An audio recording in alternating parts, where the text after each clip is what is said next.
implementation of the roadmap which was announced by the Egyptian army as planned till now. The selection of Constitution Committee representing the mainstream sector and categories of the Egyptian people. Partial implementation of procedures to elevate economic crisis and renewing hope in change and achieving a real democratic change. But despite everything, social justice and the revolution demand will not be achieved without the following. A strong political will with a clear, full vision to achieve social justice based on policies and law that guarantee equal opportunities. This in addition to decentralization that ensure fair participation in decision-making and combating all sorts of discrimination with a strong capacity to implement such system. Liberalizing all Egyptian law from all sorts of discrimination and the freedom of, and based on freedom and right to expression. Activating the rule of law and prohibiting the establishment of political parties based on religion or religious reference.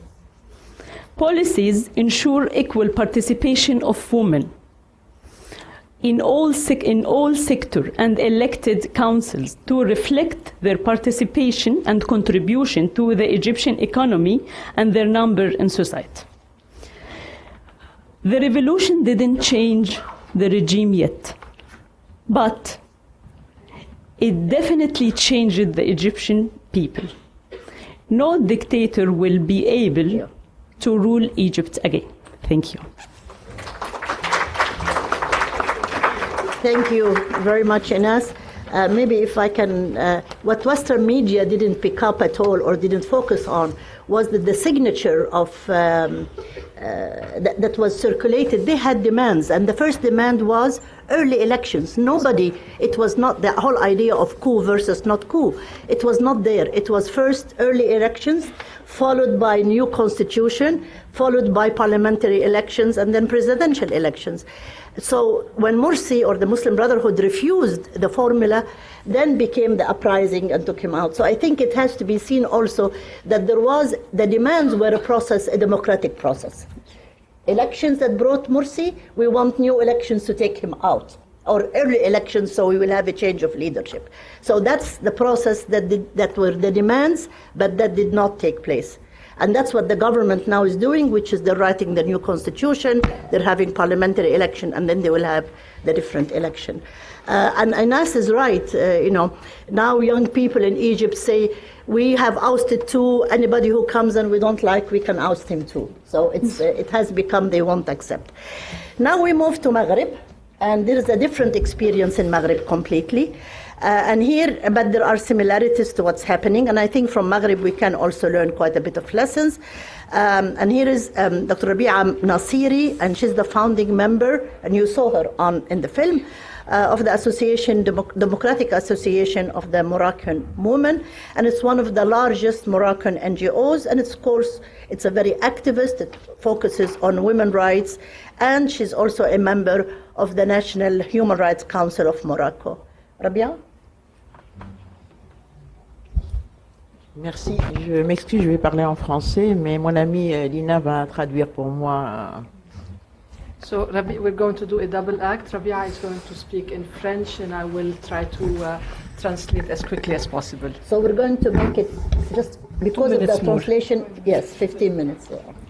Je vais pas revenir sur le contexte. Je trouve que du Maroc, de la Tunisie, je trouve que le film est excellent. Il rend bien vraiment le contexte de ces pays. Donc ça me fait gagner un peu de temps pour le contexte. So I'm not going to go back on describing the context of Morocco and Tunisia because the documentary has given them justice, and this will save me a bit of time in my presentation. Quand je réfléchissais à la question des transitions des sociétés arabes ou des pays de la région, Je me dis parfois, est-ce que ce n'est pas le monde entier et toutes les sociétés qui sont en transition? On est en transition vers quelque chose d'autre. Enfin, c'est mon sentiment.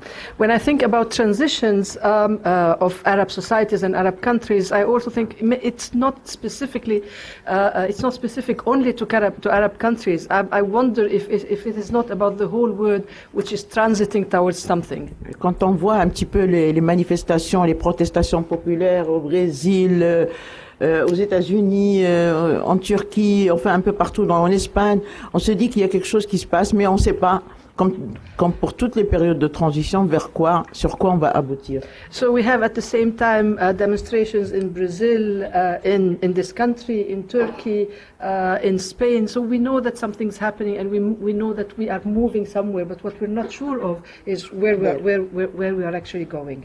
Et ce qui est sûr, c'est que pour nos sociétés, en tout cas pour les pays du Maghreb ou l'Afrique du Nord, le Maroc et la Tunisie, on a l'impression qu'on nous a applaudi parce que nous avons mené un processus démocratique formel, élection, révolution pour la Tunisie, changement de la constitution pour le Maroc, élection, émergence de nouvelles majorités constituées essentiellement de partis islamistes. So when I think about North Africa, so Tunisia, Morocco, etc., we were by and large congratulated because we have gone through classical processes of change, elections, constitutional reforms, institutional changes, which have led by and large to new political forces, mostly conservative Islamist political forces. Et c'est quelque chose de nouveau dans nos pays. C'est la première fois, et c'est quelque chose d'historique, que ces forces politiques, parce que c'est des forces politiques, je suis d'accord pour dire que ce n'est pas des forces religieuses, c'est des forces politiques, arrivent au pouvoir dans la région. And this is a historical moment in our countries because it is indeed the first time that these political forces, and I would like to call them political forces, although they have a religious identity, this is the first time that they come to power. Et donc, nous avons mené un processus, un début de transition, mais je pense qu'il est intéressant de regarder ce qu'il y a derrière. So we have started the process of transition, but it's interesting to explore what is behind, what is in the background of this transitional process. Je crois que, Inès en a parlé un petit peu, et je vais continuer pour dire que normalement, les gens qui sont descendus dans la rue, ils demandaient quoi? La dignité, l'amélioration de leurs conditions de vie, la liberté, etc. So Inas has spoken a little bit about this, but the people who took the streets, they wanted dignity, they wanted better livelihoods, they wanted liberties. This is what people were asking for. Or, les forces islamistes qui sont actuellement au pouvoir ont un autre projet. But the Islamist forces who have now come to power, they have a completely different project. Et c'est ça, je crois, leur erreur. Et c'est ça qui explique moi, je pense qu'ils sont sur un début d'un processus d'échec. Quand on voit ce qui se passe en Égypte, en Tunisie et même au Maroc. But when we see what is happening in Tunisia, in Egypt, and also in Morocco, we see that they are on the road towards failure. Parce que leur projet était tout à fait autre. C'est un projet qui est, disons, Inès en a parlé, qui a pour objectif de changer l'État et changer la société. Because their project is completely different. Their objective is to change the state and to change society. Et ils s'appuient sur des paradigmes qui ne sont pas démocratiques, bien sûr. Par exemple, le paradigme de la citoyenneté, c'est quelque chose qu'ils ne reconnaissent pas, puisqu'ils prétendent réserver des traitements, des statuts et des traitements différents aux citoyens selon leur identité sexuelle, religieuse, ethnique, etc. And they are actually, their ideology based on paradigms that are not democratic. So the whole paradigm, the whole framework of citizenship, they do not recognize them because for them, rights are bestowed based on identity, not based on being a citizen. Et je pense que on le voit très bien en Égypte et même parfois dans certaines en Tunisie et au Maroc, c'est-à-dire que ils président aux destinées d'un pays, mais leur ambition est de restituer ce qu'on appelle la Oumma islamique, c'est-à-dire une Oumma musulmane sans frontières, et ce n'est plus possible aujourd'hui. And what we're seeing now, for instance, in Egypt, also in Tunisia, and to some extent in Morocco, is that when they take charge, when they take power, their ambition is to bring back the concept of the Islamic Ummah. Et donc leur projet aussi est un projet qui est en même temps simpliste parce qu'il ne prend pas en compte la complexité et la diversité des intérêts qui sont à l'œuvre dans des sociétés comme les nôtres actuellement. Ce n'est plus des sociétés tribales, ce sont des sociétés qui sont complexes. Malgré le sous-développement, c'est des sociétés qui sont complexes. But their ideas, their project is simplistic because it does not take into consideration the complexity and the diversity of modern society or current societies in the MENA region, which are no longer tribal in their nature. Et donc leur façon d'aborder les questions très complexes d'un seul point de vue est quand même très problématique, ce qui fait qu'ils sont en train d'échouer, même sur le plan de compétences, sur le plan technique, leur capacité à analyser, à apporter des solutions, on voit qu'il y a des limites. So their approach to complex issue is actually insufficient, and that is why they're actually failing on a number of levels. They are failing in addressing social and other issues. Et ça, on le voit, je termine sur ça, avec cette idée, quand il aborde la question des droits des femmes, surtout. Continue. Par exemple, je prends un exemple de déclaration de notre chef du gouvernement au Maroc dernièrement, qui disait « Moi, j'ai aucun problème à gouverner qu'avec des femmes, que mon gouvernement soit composé que de femmes. Et je vais vous dire, moi, je vais défendre l'idée que le congé de maternité soit ramené à 6 mois. » Or, je ne sais pas s'il dit ça de bonne foi ou si l'objectif étant de ramener les femmes à la maison, parce qu'aucune entreprise ne voudra recruter après ça les femmes avec un congé de 6 mois. I just want to go back to her earlier point, and I missed something. And she was saying they proved to be incompetent in addressing state issues, serious issues. And she wants to take an example how they deal with the issues related to the rights of women. And the current prime minister in Morocco, who is an Islamist, has made an official statement saying that he himself has no problem in heading a government composed of women only, and actually he also wants to propose that maternity leave be extended to 6 months. Now, whether he is saying this with good faith or whether he knows that at least the private sector will never accept such a proposal, and therefore this is an indirect way to send women back home. Donc, pour dire que nous vivons une période qui est une période de transition qui est très très difficile et qui est douloureuse pour les femmes surtout, pour les jeunes qui sont au chômage et pour lesquels les gouvernements actuels n'apportent aucune solution, aucun progrès. Et peut-être que c'est le prix à payer pour le passage de nos sociétés, j'en suis convaincue, le passage de nos sociétés vers la modernité, vers la démocratie. C'est un passage obligé, je crois. And so we're currently going through a very difficult, very frustrating period, particularly for women, but also for the youth segment, with increasing unemployment and with new governments that are not addressing that problem. But maybe this is the price to pay to actually transit towards a better vers la modernité, towards modernity. Parce que j'aimerais dire avec Aragon, je ne sais pas si vous connaissez le poète français Aragon, que la femme lui il dit que la femme est l'avenir de l'homme, moi je dis que la femme est l'avenir de nos sociétés ou de notre région. Merci. And she wants to finish by a quote by French poet Louis Aragon, who said that women are the future of men. She thinks that women are the future of humanity at large. C'est ça? Merci. Thank you very much, Rabia, because you took a bigger picture and then you applied it to Morocco. Now we move to Lebanon, and with us is, of course, Lina Habib, who has been so good in translating for us, and she's the executive director of the Collective for Research and Training on Development and Action, and it works in Lebanon and in the MENA region itself, and on issues that are related to citizenship, economic rights, leadership, and public participation. Lina? Thank you. I'm going to take Lebanon as a case study, although it has not gone through similar processes of revolts, and I will close with this point. I will talk about 2 points. One is the impact of the Syrian crisis on Lebanon. I want to emphasize that I will not be addressing the Syrian crisis as such.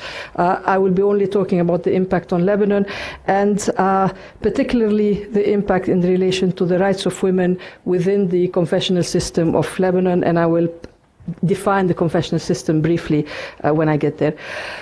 As I said, I'm not going to expand on the Syrian crisis, but in terms of its impact on Lebanon during the last 2 years, and particularly during the last years, which has been really dramatic on a number of levels. First, of course, is a humanitarian level. Lebanon's population, we think, is around 4 million. We never had a census after 1932. We think it should be in the whereabouts of 4 million, with now the addition of said to be 1.2 Syrian displaced. All categories, meaning those who have come to their families. The history of the proximity of the two countries means that families are expanded along the borders. Those who are well-to-do, who have established themselves, and of course the huge majority of people who live in absolutely miserable conditions, who have to face not only materially a miserable situation, but also the racism, the prevalent racism in the country. And of course, the economic impact has been incredibly dramatic. The trade route through Syria is virtually non-existent anymore. Lebanon depends on this trade route for the export of agriculture and other products. Political impact, the Syrian crisis has been divisive in Lebanon, amongst other. In addition to being politically divisive, it is one of the reasons for the current political stalemate. I think we're going into our 6th month without a government. But of course, whenever we're criticized for this, we tell people, go look in Belgium. They stay for months on end without government. But nevertheless, it's a serious political stalemate, because it means that no decisions are made, that fundamental issues are not addressed. And of course, the issue of safety and security, eruption of conflicts in different parts of the country, which we've seen on the increase recently. Plus, and I want to end with this because I think it's very critical, the emergence of armed military extremists who have taken on different parts of Lebanon to be their stronghold, their rest and recreation area, and also regathering and regrouping the troops. Why is it problematic? It's problematic in itself to have armed extremists in any case, but because actually it's exacerbating the confessional divide in Lebanon, which has always been there, but which now is becoming, I think, stronger, more hostile, more aggressive. Supported with guns and arms and heavy military. Now, what does it mean for social and economic rights? What does it mean for women? For the last 2 years, we can safely say that key issues related to lives and livelihoods, issues related to rights, issues related to the relationship between citizens and their state have not been addressed at all. I would argue and say that this is definitely the worst period ever in terms of worsening social and economic conditions, and no measure, no action taken at all. But also, as Mahnaz was saying, the worst of time and the best of times. We have witnessed also during the last year an unprecedented, the biggest social mobilization ever, which I would also argue in the case of Lebanon was the first time that it has cut across confessional divides, where people were actually calling for, it was a large-scale national mobilization around high cost of living and increase, well overdue increase in salary scale. But what has also happened as a result, and this is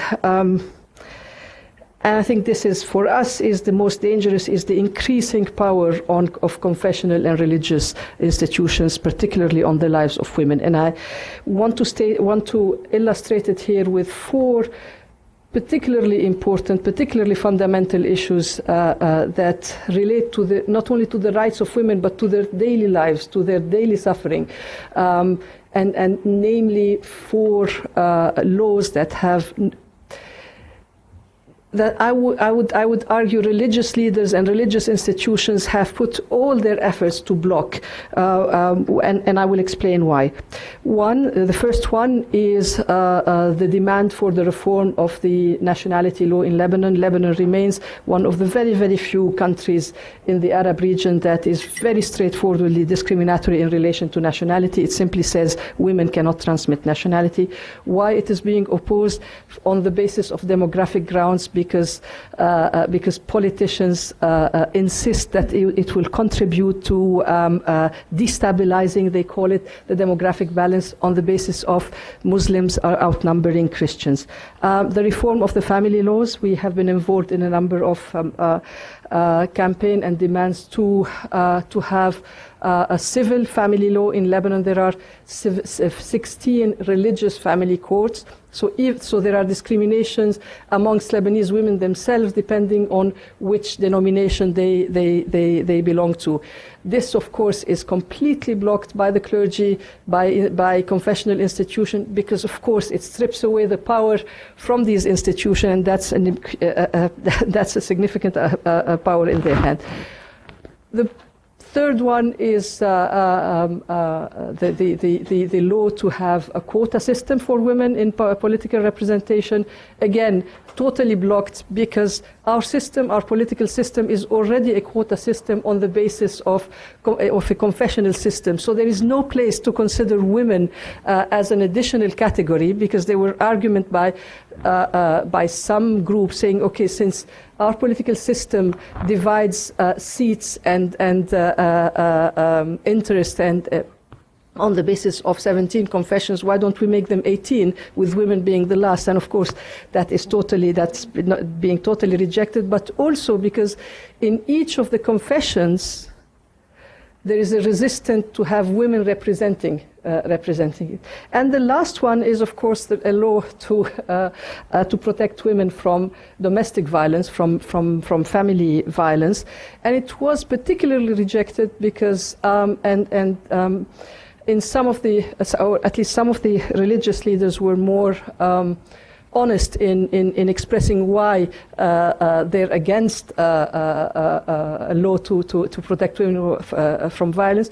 And they explicitly said, because this will give the state the power to interfere in family affairs, and that is a prerogative that is only for religious institutions and not for the state.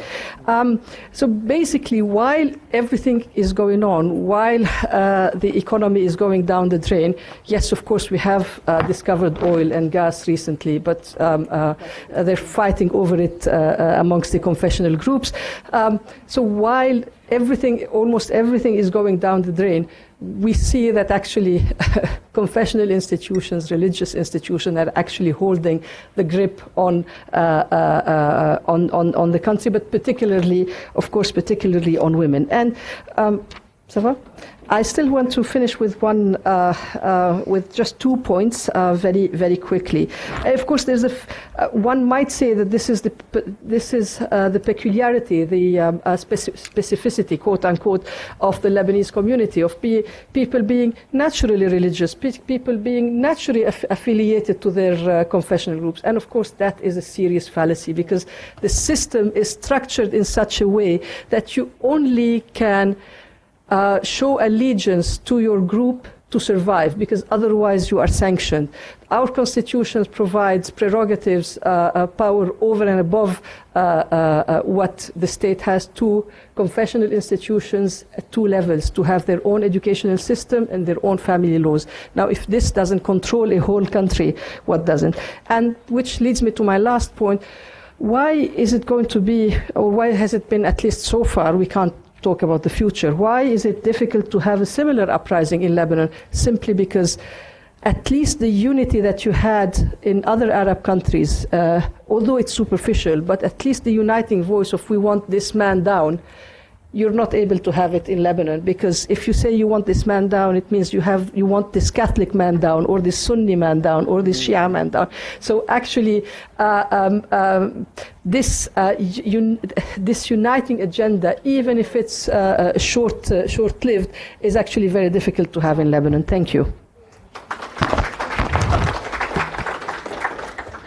Thank you very much. Maybe just a word on Syria itself. It has passed on, but I think it's an example of another land where lots of political interests are fighting each other on a land that's not their own, and where there are interests in. And I think the similarity at the beginning between Syria and Egypt is that it started as a peaceful uprising, but then they were armed. You know, the opposition started getting arms, and it turned into an actual civil war. With Iran, Saudi Arabia, Turkey, Qatar on behalf of the US and Israel, all meddling in and arming both sides. Russia, of course, we can't forget Russia. And so all these interests are fighting over that piece of Syria. And of course, when you look at what happened in Iraq and what's happening until now in Iraq, the fear is, will Syria could also be another Iraq? And if it is another Iraq, how will it impact Lebanon again and the whole region? So it's again another formula that we need to look at. Now we come to Yakin and the whole experience of Turkey and beyond. Yakin Ertuk is a very has a varied life, but basically I think her heart is that she's a professor. She's an academician, but she has had lots of international positions. And I think the one that is most famous that you have seen is the rapporteur on violence against women. But also this has landed her now as a member of the Independent International Commission of Inquiry of the June 2010 events in the Republic of Kyrgyzstan. So that's one, as well as the member of the International Independent Commission of Inquiry in Syria, of the Human Rights Council. So she is into that part where human rights and politics and academic views all come together, but also she will talk a little bit about Taqsim and Syria and Turkey. Okay. Well, thank you very much, Threya.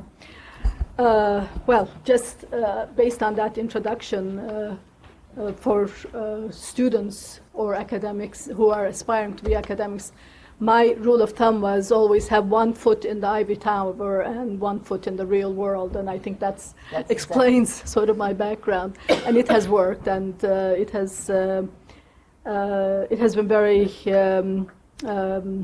inspirational in terms of being in touch with the practical world and making sense of that practical world. How much of it I will be able to make today, I don't know, because times of change are times of confusion, and I am terribly confused about a lot of things, particularly what is happening in the Middle East these days. Now, of course, one thing which is sure, which we can assertively say, is that the popular uprisings, which surprised analysts and laymen alike, were very, very significant. And I think, contrary to what Samuel Huntington's thesis prophesied, these popular movements really that led the Arab world into the Arab Spring reflected the universal hunger for freedom and call for democratic rule. There's no doubt about that. I think that was reflected in the movie here, and we see emphasis of this all the time. And if we listen to the narratives of the street protests, whether in the context of the Arab Spring or in Brazil or in the Gezi movements in Turkey, it's very interesting. It's a different type of a narrative than what led people to the streets before. My generation in Turkey, we were sort of divided into two camps, the left and the right, and each one had its very right reason for being on the streets. But here it was interesting that people who were out there protesting the kind of governance that they wanted changed, transcended polarization and transcended the obvious fragmentations. And it was a serious way of trying to avoid being co-opted into the established narratives, the old narratives that has been sustaining the status quo. So in this sense, I think there are similarities, and this, from my perspective, I think I do agree with Threya that there is a generational issue here, but it's even beyond the generational issue. I think there's we're undergoing a serious transformation in the world order that characterized the 20th century based on the nation-state modality. With the breakup of the Soviet Union and the impact of globalization, things have really shaken, and the hegemony of the old world order has become destabilized. It has become destabilized in our homes. It has become destabilized on the streets. It has become destabilized at the level of the state. So violence is being reproduced or manufactured in order to bring back stability to the old order. But I think this is a losing battle in the long run. But what will happen until that new order is established, which tends towards greater social justice for all, will be a turbulent times. And I think there is a great deal of turbulence. So the critical question to ask with respect to the Arab Spring is, will the ideals that sparked the revolution be subsumed by a counter-revolution, or will the trajectories of the revolution enable a shift towards a democratic consolidation? I think this is a key question. And when asking this question, do we side with what has just happened in Egypt with respect to the military intervention? Do we rationalize this in the name of consolidating the shift towards a more democratic future? Or do we see this as a problematic? Well, from my own perspective, I do see it as a problematic, unfortunately, because I'm very suspicious of militarist methodologies. And coming from Turkey, where we relied on the protectorship of the modernizing military, which intervened every 10 years practically, to align the balance in Turkish society, many people suffered, not only individuals suffered, but the country suffered in general in terms of its aspirations for democracy. So I believe that the violations against the Morsi supporters would deepen the movement's sense of victimization. And I think the Islamist groups have thrived over the years on this sense of victimization. The current government in Turkey has used this line of victimization from the very beginning. And in many cases, how they interpret their own victimization, there's very little to say in return, because there is a victimization there. How do we this is a serious issue. Do I want to live in a Sharia society? No way. I think this will be if I'm left with that option, that's the only time I may take arms and go and fight. And that will be the end of everything. But until we get to that point, I think there's a lot of gray area which needs to be looked at carefully.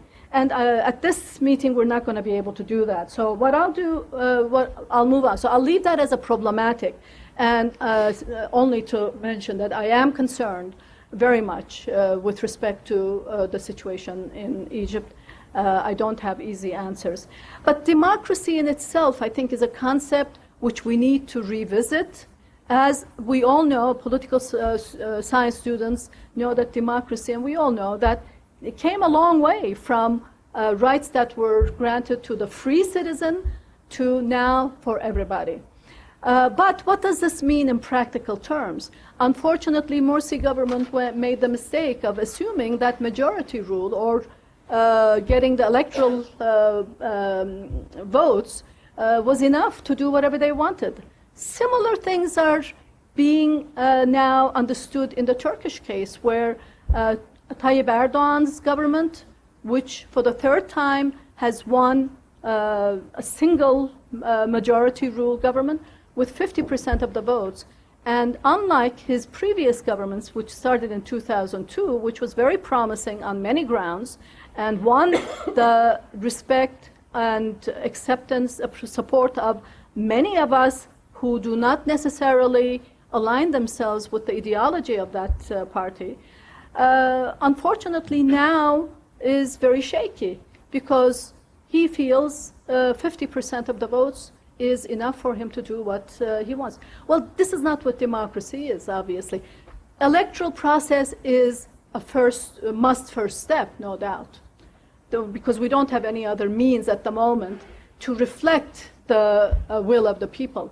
But it only is the first step.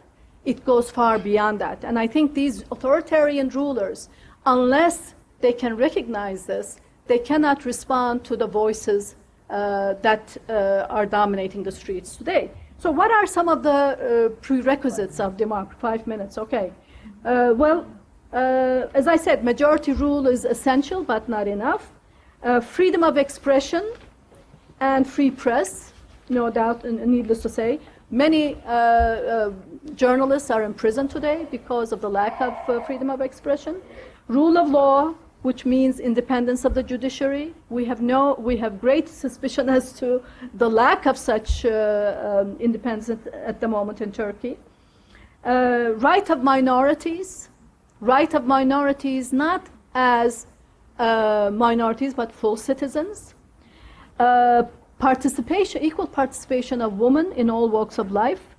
Respect for human rights as prescribed in the UN Charter, the Universal Declaration, and all the other conventions that these states, no matter what spectrum they're on, go and ratify. This is a responsibility. So today, legitimization is not based on how many votes you get in the electoral system, but it's based on the degree to which you can create a system which allows for expression of the diversity in your particular society. So democracy is about establishing and regulating a relationship between the individual and the state, not about the individual and a belief system. So in this sense, terms like Islamic democracy, Christian democracy, Jewish democracy, for me, are contradiction in terms. There is no such thing. But for a long time, we entertained these concepts, I think. We wanted to be good guys, we wanted to give everything a chance. And I must say the Western powers were no help. Moderate Islam was the modality that was presented to Turkey. What does this mean? How moderate does one have to be democratic? How moderate does Islam have to be to qualify? Well, after all, we have to recognize that religions are not about moderation, they're about dogmas.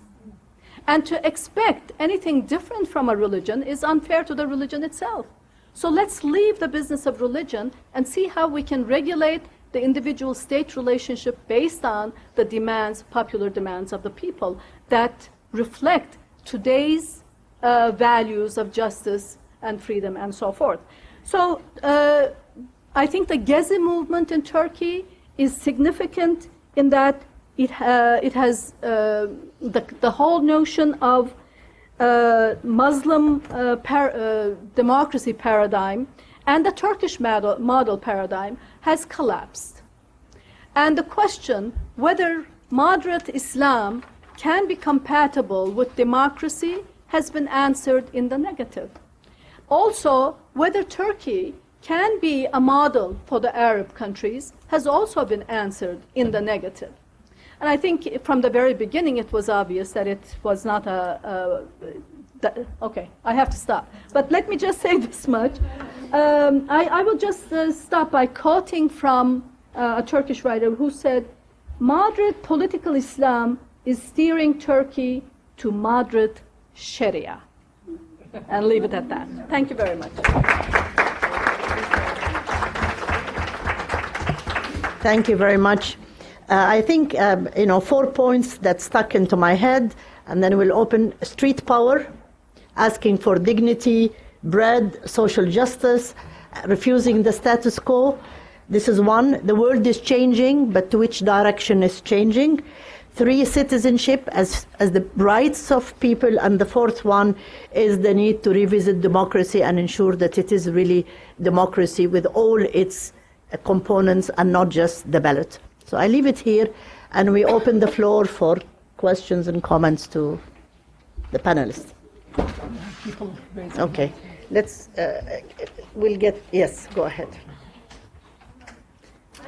Microphone, please. Student? Sure. Hello? Okay. I'm a student at the George Washington University, and I think a lot of what you were talking about raised the question in my mind, what do we do next? Which all of you hit on a little bit. And there was a lot of talk in the presentation about mobilization and dialogue. So what happens after that? How do we reflect that in our universities and in our careers later on in life? Thank you. No one next to her? I'll get this side. 3 here, and then I'll come here. There was another hand in the back there. Yeah. Hi, my name is Rahab Mohammed. I'm an Egyptian citizen who lives in the United States. I came here to the United States in 2006, and I was born and raised in Egypt, and I came as an exchange student. However, after I went back, I was liberated, and you can imagine that my family wasn't really happy with the liberation that I went through. However, it just came right after this exchange students that came into me that the only way we can actually move forward with the Egyptian or the women revolution in the Middle East is by educating the women themselves. We cannot just sit here and protest from the men to give us our rights. We actually have to be up there with the men so we can make the change ourselves. So that's why it's very important, I think, that we focus on the education of the next generation, especially women and men, and also give a big field for youth, women and male, in the Middle East to participate politically, regardless of the society, the pressure from society, from family, and so forth. So what ways do you think that we can implement or we can emphasize about the importance of education for women and for the rest in the Middle East? So. Thank you. Yes, go ahead. Yeah. Yes. Go ahead. Well, since 2011, I'm always very proud to say that I'm Shaha and I'm from Libya, finally, after 42 years. And I have I'm a little bit concerned by the documentary, because what comes across in the documentary is as though the situation for women before this revolution was really great, and that let me put it this way, as though we are missing the past, whether politically or in terms of women's rights. And as far as I'm concerned, with the exception of Turkey and to a lesser extent Tunisia, but with those two exceptions, every Arab country has really been living under Sharia law. So I think one needs to temper that. And actually, with the revolution, as Mahnaz was saying before, we have some hope. We didn't have any hope before. Now we have at least some hope. Whether in terms of, and particularly, and I see the difference between the younger generation and the older generation, particularly the younger generation in countries that underwent revolution, as opposed to older women in countries that have not gone through the revolution. There's hope amongst those young people. And unfortunately, with the older generation from the non-revolutionary countries, you see depressed, worried about what the situation is going to be like. So I would like your panelists to address this issue a little bit. Thank you. Thank you, Shaha. We'll take one from here, and then we'll get the panelists to respond. In the back, and then we'll come to you. Hi, I'm a Georgetown student studying global human development, minoring in Arab studies. I'm actually from Saudi Arabia. I feel like as an Arab who lives here, I've noticed that there's been a trend between young people in the Arab world where they might identify as Muslims, as if you ask them what your religion is, it's a Muslim. But then when it comes to how they feel like, how they want their countries governed or the way they live their lives shouldn't be or they don't have that Islamic allegiance, they don't hold it at heart. And my question is more into the reflections of that into the future of what we see in the Arab world.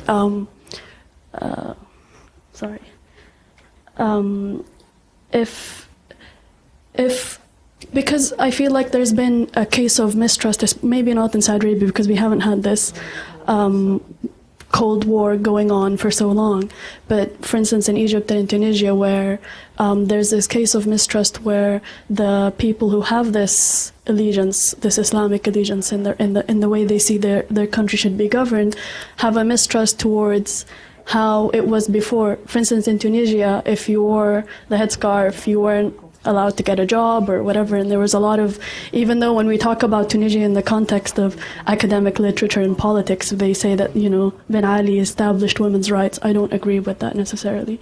And so how do you see the future of that going and really building that kind of unity that doesn't regard that? Thank you. Start, okay? Lina? Yeah, just very briefly, I want to address one point, and maybe in response to our dear friend Shaha. I really think it's a slippery slope. It's a slippery slope and because I hear it often, it's a very slippery slope when you're taking a critical view of what is going on now, that you're immediately associated with the earlier regime. And that's a little bit problematic because, and I think it's a mindset. We need to be able to criticize, to challenge what is going on now without this worry, without having to justify ourselves that actually women were not doing better before. But I think even with this, we need to look at the facts. We need to look at what was going on. We need to look at the achievements, and one would argue that there have been achievements with their blood, the achievements of the women's movements in the past under dictatorship. And we all know that it wasn't easy for FWID to work under Mubarak, or for our friends in Tunisia to work under Ben Ali. But that is in the past, and I think it's fully legitimate now to actually confront religious fundamentalism and to confront new political regimes who are actually equally even worse as totalitarian and worse as dictators, and even worse in terms of managing or even accepting diversity, all forms of diversity. And we know there has been not even one single example in the whole world where religious extremism has been good to women. There's not one. Or to humanity as such, or to the practice of human rights as such. So I think we need to dissociate this, and we need to really be very courageous in saying, we're really sorry, but this isn't working. And if women were not in a better place before, they're certainly in a worse place where they are now, under the conditions that we're seeing and which are not improving. Thank you. Rabia? Juste une remarque par rapport à ce que l'intervention de Shaha. Oui, on peut penser que la situation, peut-être, je ne sais pas, était bien et qu'elle a empiré avec l'arrivée du nouveau gouvernement. Mais en réalité, ce qui s'est passé, c'est que la révolution a donné beaucoup d'espoir. Les révolutions. Et le rôle...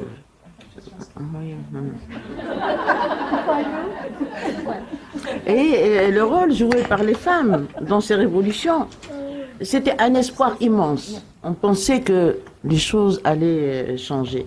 Et donc c'est ça en fait, c'est ça, c'est tout ce désespoir, ces déceptions qui font que, et l'arrivée de forces politiques, nous les connaissons, c'est des forces qui sont conservatrices, c'est pas aujourd'hui qu'on les découvre. C'est ça qui fait, disons, ce désespoir aujourd'hui et ces déceptions. Mais je pense que les femmes continuent de toute façon. So what Rabia is saying is that revolutions brought hope, and the role played by women in these revolutions also brought immense hopes and aspirations. But actually, there is now a situation of despair and disappointment with the arrival of conservative forces. And these conservative forces, they're not new to us. We know them. We have experienced them. Hence the current situation of despair vis-à-vis these forces. Ça va? Merci. J'avais oublié.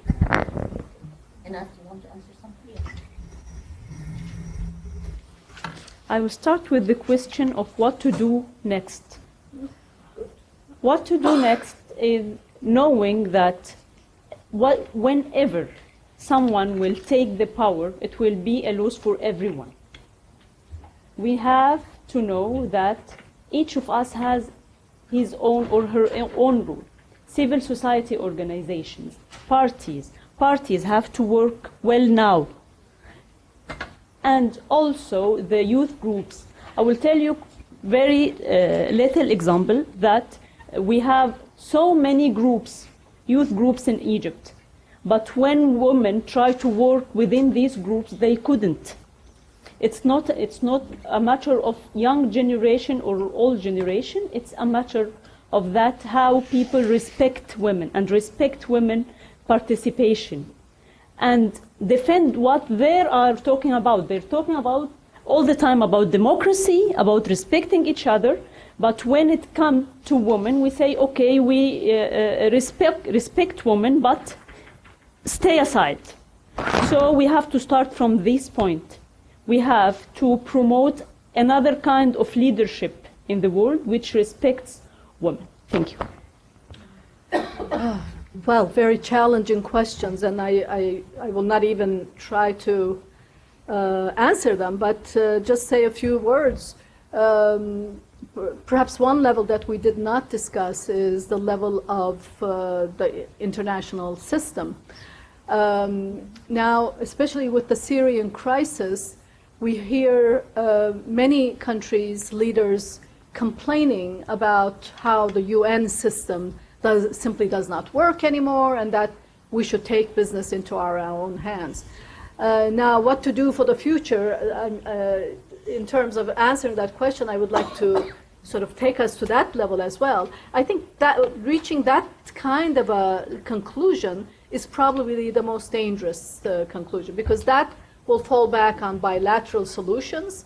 And definitely that's what happened with the occupation of Iraq, Libya, with disastrous results. I think we need to, yes, we are not content with the UN, which was created at a time when conditions, the world was very different, but we must find multilateral mechanisms to respond to today's problems, so that we don't leave things to the hands of the trigger-happy who hold power. So that's one thing. And in that context, the whole human rights system, I think, still is an underutilized, underexploited repertoire of rights claims making, which we can use as individual citizens and groups to put demands on the authorities, whether on this or that side. And also oppose this false dichotomy that has been created, particularly in the Muslim world, Islamists versus secularists. I'm a devout secularist, but I don't see a merit in this false dichotomy, because those who claim to be secularist rulers, whether Mubarak or any others in the region, have used this precisely as a fear factor to prevent people's progressive and popular movements from taking ground. And now today, we have nothing left but the Islamists who have the machinery and the the drive to do something. So we must resist these kinds of simple the binaries that are presented to us to make choices between one or the other. There are, I think, what the popular movements have shown us is that there are diverse voices. We must tend towards how we can institutionalize those voices to find space for themselves within the political spectrum. And it's not an easy thing. But this is what the struggle for change is all about. There are no magical solutions, I'm afraid. Thank you. May I take your argument a little further? Please do. And especially about the UN. If we're talking about the absence of democracy and multiple voices in the context of the MENA or the countries that we're dealing with, we're also facing that in the UN. Yes, in the General, and I worked there for 35 years, so I know it in and out. Yes, in the General Assembly, it's one country, one vote. But it's powerless as compared to the Security Council that has 5 countries that make the decision for the whole world. So unless the Security Council is democratized and changed, then the whole structure, the whole concept of democracy, a political democracy at least, remains lacking, and the world will remain lopsided as you have said, Yakin. So I think one issue of justice, as global justice, is this transformation of the Security Council, and with it implementation and holding countries accountable that have not implemented agreements that were made. And I think some countries are never held accountable, like Israel. Others are held accountable and unbombarded. So unless this uneven-handedness is there worldwide, it will never, social justice cannot be transformed even to a lower level, which is the country level and the community level and so on. And so I think this is, but I agree with Yakin that this is an instrument, a mechanism that we have, and therefore has to be maintained but transformed to fit into the 21st century. Otherwise, we will see, the whole world will be eating each other, basically. And I think this is, that's not what we are looking for. And I think the issue, again, of the whole issue of Islamicism versus not Islamicism, secular. I come from Saudi Arabia, and I cannot imagine Saudi Arabia in my lifetime not to be a religious country. It's because it is institutionalized in the governmental structure and the context. So some of the movements that take place is how do you try, within a context like Saudi Arabia, find ways to empower women, to change within and push, the religious men, basically, and some of the women, who interpret the Quran and the Sunnah in their own way, push them aside and open more space. And so part of this change that takes place has to take into a consideration realities that may not change right now, that may take a long time to change, or and so on. So I think we need to also, how we move next is to look at all these challenges as being challenges of various colors, but they all would like to reach the what Yakin described as the different components of what a democratic state is. And I think this is part of the dialogue. Can I just say something? Yes? Sorry. To pose an opinion about Saudi Arabia to a Saudi Arabian may not be the wisest thing to do, but I feel a little bit of a Saudi. Yes. I think to put Saudi Arabia purely in religious terms, again, I think we were discussing this among ourselves, overlooks the other power dynamics which supersede the religious factor. So traditions and not only traditions, but the tribal structure. I think Saudi Arabia's main issue is embedded in its tribal structure, which has prevented the formation of a class structure, and it was cursed, if I may say, with the oil. When I first went to Saudi Arabia in '79, I said, "Oh my God, if we had any little bit of this money, we could turn Turkey into a heaven." And after having lived there 3 years, and it was an eye-opening experience, which I cherish, one of the most significant experiences of my life, my experience in Saudi Arabia, I said, no, thank God we don't have the oil. Because I think these are some of the issues that I think, make the Saudi situation very particular, and with all the progressive forces. I mean, and there are many very intelligent, very progressive people in Saudi, men and women, but there's very little outlet through which they can dare to even make change in the society. And the whole religion thing, I think, gives it a mystification, sort of an untouchability. Yeah. And this again, we need to be aware of. I fully agree. Thank you. Okay, Wajiha, and then we'll... no, hold on, Wajiha. You're on guard. Let's go to the new ones. Okay, go ahead. Yes. You've been raising your hands for hours. Thank you very much. My name is Fariba Parsa. I'm a researcher at the Center for Study Gender and Conflict, George Mason University. My question is to Ms. Shafia about Egypt.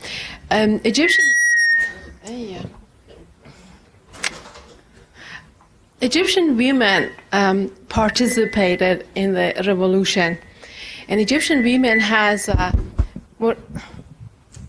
Try that. Yeah. We saw Egyptian women participate in the revolution side by side with women, and Egyptian women has. Maybe I should say it louder. Yeah. Yes. More than. Just speak up loud. Just speak up. Okay. Egyptian women has more than 100 years movement. It's not something new. But I'm wondering how it can so easily, after that, women can be excluded. You know, I don't understand how so many organizations, so much. What has happened? Iran? And Iran? Yes. Indonesia? Yes, yes. Mike? Is the mic, did we give up on the mic? I think that the volume Okay. which are locked in Okay, so just, yes. June Zeitlin, I'm here now at the Leadership Conference on Civil and Human Rights, but of course I've worked with many of the panelists previously on international human rights. I have a question from the perspective here in the U.S., where I think all of the news coverage of the Arab Spring was really one instrument and didn't reflect the different strands and subtleties that you've all described and I've heard described previously, but only in events that Manaz arranges, not any other forum that I go to here. And I'm just wondering to what extent the emphasis by the U.S. and other Western countries on elections equal democracy is part of the problem. And you know, whether you're supporting Mubarak or Morsi, and then a reluctance to criticize, quote, democratically elected government, as if that's all it takes, and that the way one governs is really not essential to democratization.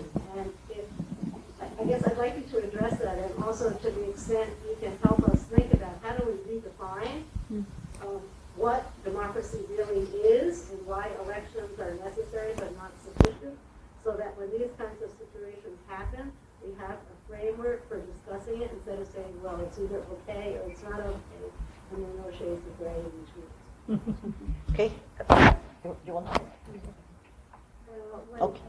I'm Wajiha al-Bahadna from Bahrain and WMP partner. I think there have been many questions about what's doing the Tu peux parler plus. Try the microphone again. Or you want? Yes. Oh, come. Yes. Come.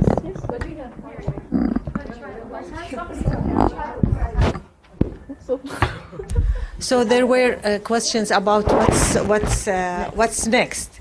I think this is an opportunity now. The situation we are facing, it's not only challenges, but there is an opportunity, because it's very important before we do any action is that to look and we analyze the situation and we see what is the radical cause of this regression in women's rights.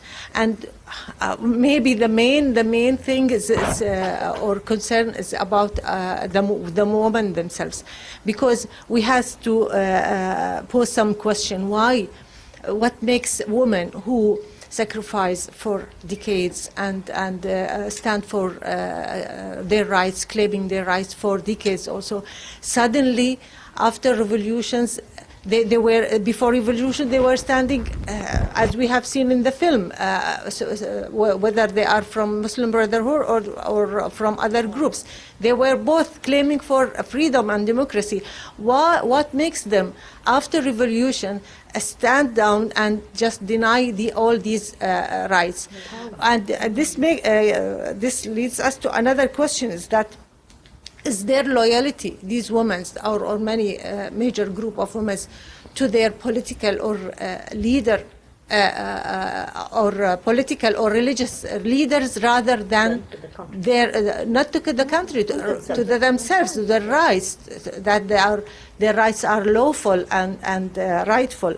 And other thing is that why there is a tendency in women themselves to be followers, to follow, not to be followed.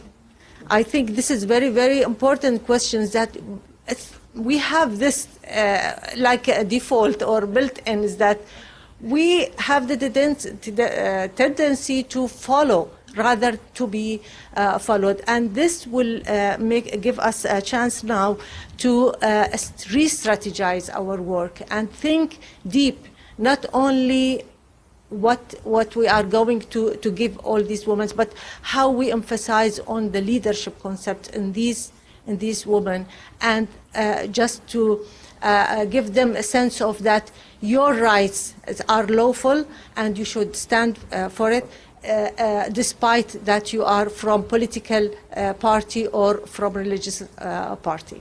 Thank you. In the back there, one, and then in the front.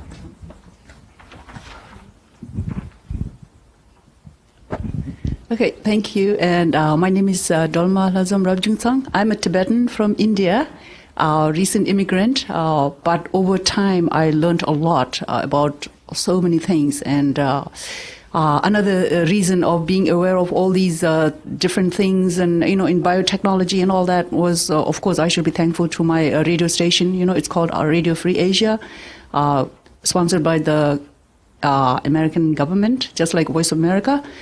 So that's just to legitimize what I'm trying to say. And please bear with me. And I don't mean to criticize or hurt anything culturally and religiously, because I'm a Buddhist and I totally a very strong believer in some of the worthy cultural practices and religious practices.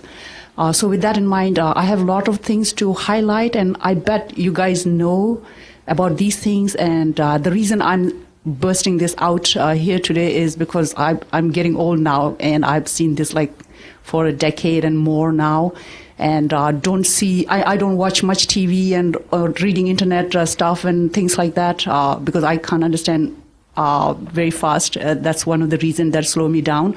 And then this is John Hopkins, so it's quite famous in the whole world. So can you come? Yes, since I'm in front of you, most respectable ladies, which I'm so proud and I'm so thankful to be able to ask these or highlight this in front of you guys. Not that you are the best in the world. I know you are one of the best in the world. Since it's recorded, so I'm just letting this know so that somebody can work on these things and further advance their problems.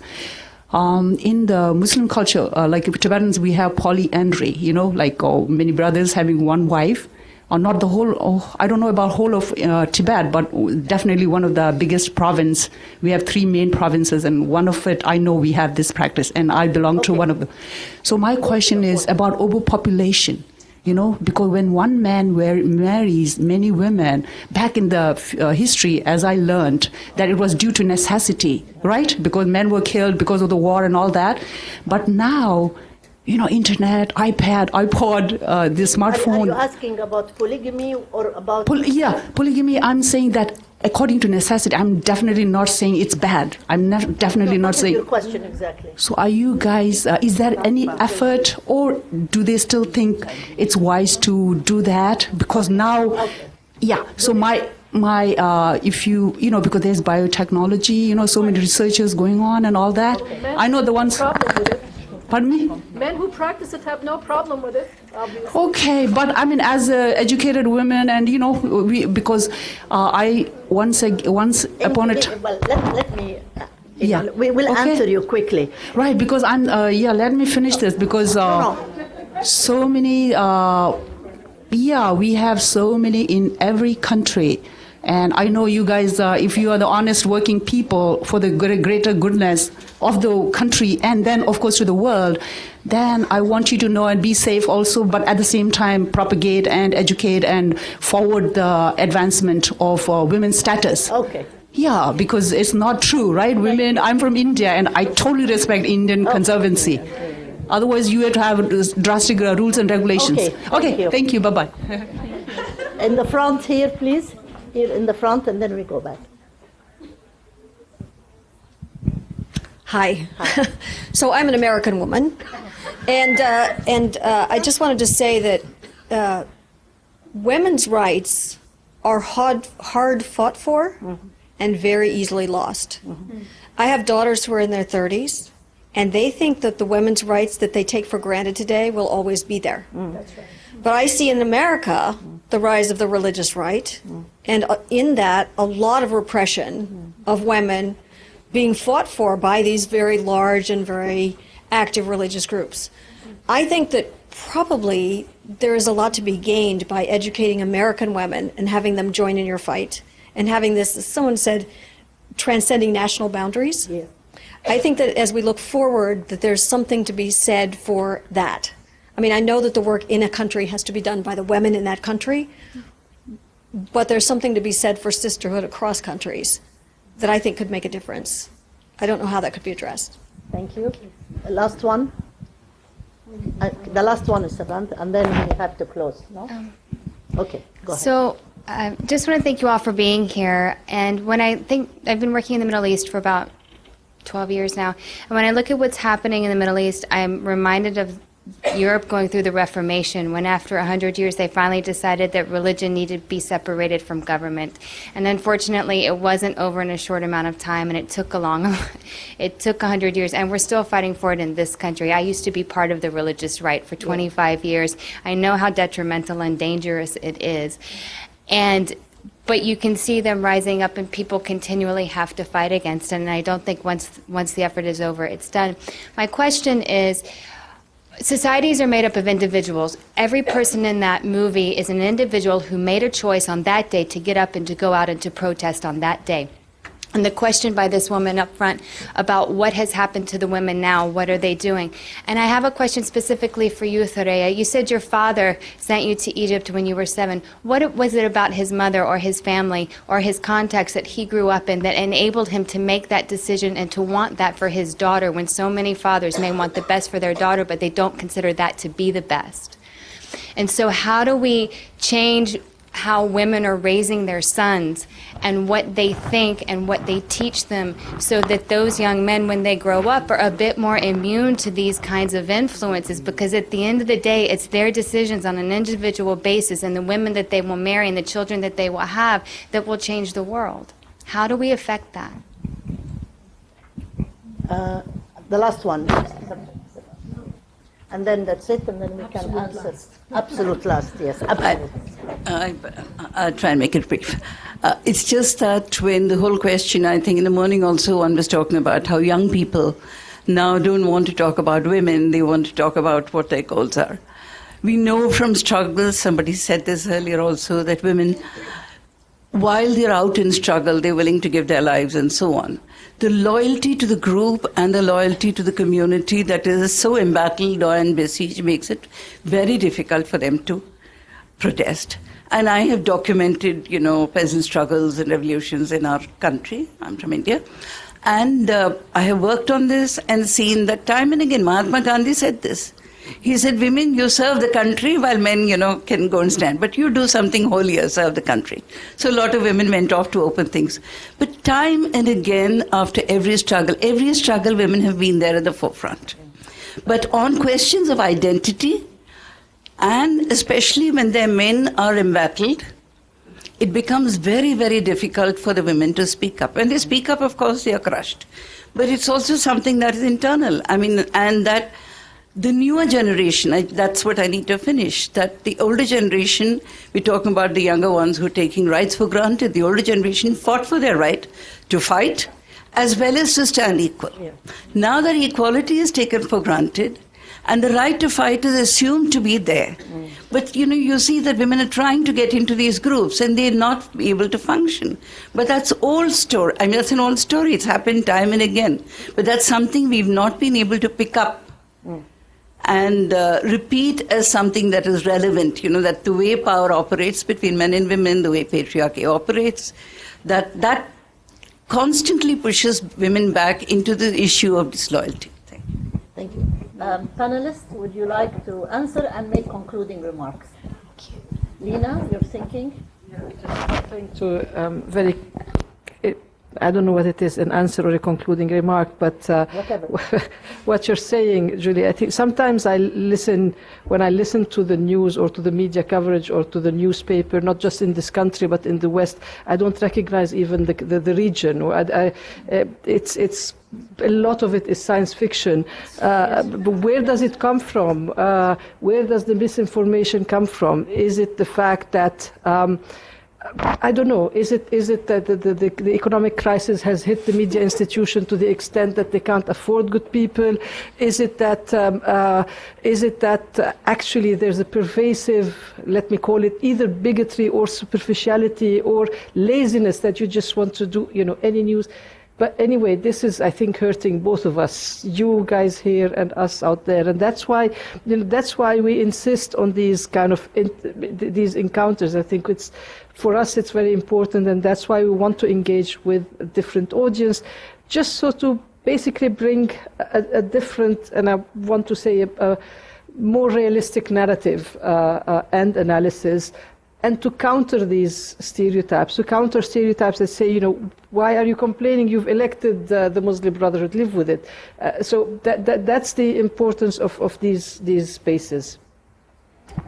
Rabia, you want to? No? Okay. First, about the Egyptian women, and they really participated for decades now. First of all, they historically made a very, they decided that when the revolution demands began to be achieved, that they will take the rights, and they discover that is wrong. It will never happen. But now they knew this, and right from the beginning, we put our feminist demands on the table. But the problem now about the power relations, do we as women have the alternatives to speak out and to be organized and to force ourselves as a real power? And by the way, it didn't happen only with women. It happened with women, it happened with Christians, and also it happened with youth generally. Our prime minister is almost 80 years after all what happened. Yes, and he can stay. The second one is about democracy. Yes, we really have to redefine democracy. The situation in Egypt, if I told you that more than 40% of people living under the poverty line, 60% are illiterate. Now the democratic procedures and election is questionable. We don't talk only about democracy without trying really to educate people and to give them economical choices. Thank you.